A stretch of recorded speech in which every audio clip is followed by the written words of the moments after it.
Lord of the Mysteries. Chapter 499. Solicitation. Ding! The gold coin quietly flipped up, tumbled down, and firmly lay in the palm of Klein's hand. Lowering his head to glance if it was heads or tails, Klein spun his heel and smoothly turned into a quiet, dark alley. The wind by the sea was cold and strong, and it caused a convection in the area, propelling his coat up without him realizing it, and causing his half-top hat to almost fall off. Suddenly, Klein stopped, turned around, and said in a deep voice, "Come out!" His eyes were sharp as he stared at the shadow around the corner. After 4 or 5 seconds of silence, a figure emerged from the shadows. He chuckled and said, "Very sharp." It was a man in a black cloak, approximately 30 years of age, and his eyebrows were charred yellow while his dark blue eyes were bright. His face wasn't too chiseled, as though he was from the area south of Intis, Lemberg, and Seeger. As soon as he saw him, a picture flashed in Klein's mind. As he entered the Flying Fish and Wine, he had professionally looked around for anyone he needed to pay attention to. The answer at the time was no. The man had been drinking like a sailor and watching curiously from the side. He was no different from the other guests, and his appearance wasn't distinctive, but his black cloak had left a certain impression on Klein, allowing him to recognize the person who tailed him in an instant. "What do you want?" Klein, who was maintaining his persona, bent down slightly, like a huge feline ready to pounce. The man in the black cloak laughed once again. "The fighting technique and handling method that you displayed just now was very consistent with my taste. I chased after you to ask if you're interested in joining us.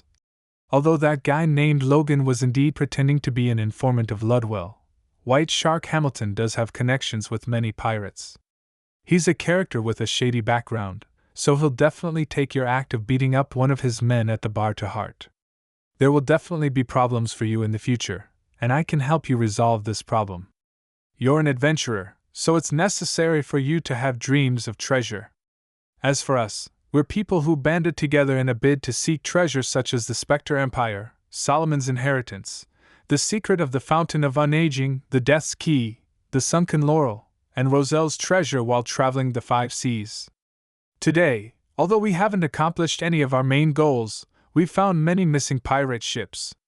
Heh, what I said does sound like what that rat had said, right? He cleared his throat and said, "Frankly speaking, we're a band of pirates formed from a group of adventurers, but we only plunder merchant and passenger ships when we're especially poor, and we don't harm the innocent. Our main focus is on finding treasures, and we often reap harvests. And I kid you not, I once slept on a bed formed of gold coins. If we run into any other pirate ships, just showing them our prowess wins us some compensation. By the way, our captain has decreed that before we recruit new people, we have to explain our creed and remuneration." "Creed? Your captain is a little interesting." Klein deliberately softened his tension to see if the enemy would take the opportunity to attack. The black-cloaked man smiled in a relaxed manner. "What I said previously was our creed, and now, let me talk about the remuneration." This fellow is quite confident. Although he wasn't a spectator, Klein could tell that he was very confident and that he was completely unfazed by the scene in front of him. "We don't have any weekly salaries or annuity, but once we find treasure or obtain riches from plundering, they'll be distributed according to our ranks. Under normal circumstances, when our luck is still pretty good, the lowest-ranking sailor can earn about £200 to £300 a year. I heard that this would make one a member of the middle class on land? Heh, if we find the Sunken Laurel, all of us will become tycoons," the black-cloaked man casually introduced. "According to our ranks, we would get different days off every month, but they can only be accumulated together and done in a staggered fashion." As he spoke, he suddenly cursed softly. "Dog Shaster's tea, just the year before, we missed a good chance of finding the Spectre Empire because Captain was on holiday." "Pirates have annual leave?" Klein found it somewhat surprising. He could only feel the pirate crew's comedic intensity from the man's description, reminding him of the humorous Somali pirate recruitment advertisements he had seen in his previous life. Seeing that Klein appeared shocked by his words, the black-cloaked man added with a smile. As an adventurer, are you still chasing after the powers that transcend nature as told in legends? As long as you join us, you'll have a chance to possess them. Having said that, he coughed and said, I forgot to introduce myself. His expression turned solemn, no longer looking as jocular as he was before. Vice Admiral Iceberg Edwina Edwards' subordinate, 4th bosun of the Golden Dream, Blazing Danitz.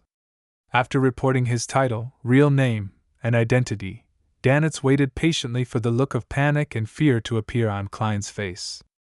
After a second, he heard the adventurer, who acted somewhat crazily despite looking refined and polite, say in a low voice, Blazing Danitz with a bounty of 3,000 pounds? Danitz was about to reply when he had the illusion that the man standing in the dark alley had turned into an indescribable, hungry monster, salivating over his soul and flesh. He suddenly clenched his fists, his body no longer as relaxed as it had been earlier. He was so tense that he was trembling slightly. His intuition told him that he was facing an abyss filled with madness and bloodlust. In this state, Danitz had no idea how much time had passed until the other party spoke again. Why are you here? I am on vacation. Blazing Danitz's dignity made him scorn to answer this question, but his instinct made him spit out the reason. As soon as he finished speaking, he felt the man retract his gaze, the hunger to gnaw on his flesh and soul disappearing. He stood where he was and watched as the young adventurer in a black coat and a silk half-top hat turned around and walked to the other end of the alley. He stopped when he was about to turn the corner, and turning his head, he asking, Where's White Shark? He lives at 1 Seawall Avenue, but he spends most of his time on the second floor of the Flying Fish and Wine. It's no different today, Blazing Danitz answered truthfully.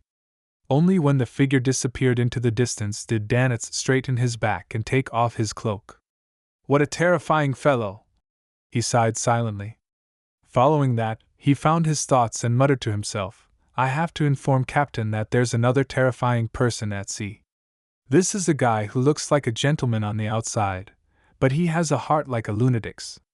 If one doesn't have the determination and confidence to kill him, it's best not to deal with him.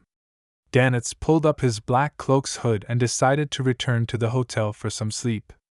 He planned to wait until the telegraph office opened the next morning before relaying the message to his middleman contact in the Rorstad archipelago.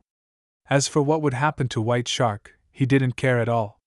In the corner of another quiet street, Klein stood in the shadows, looking down at the black glove on his left hand. He found that, although creeping hunger had been sealed by Mr. Azek, its thirst for flesh and souls still intrinsically existed and was trying to manifest itself. Under normal circumstances, Klein wasn't worried that the sealed item would produce any problems, but when he had the urge to kill someone, the corresponding influence he would receive was enough to let that hunger which could lash back at him emanate.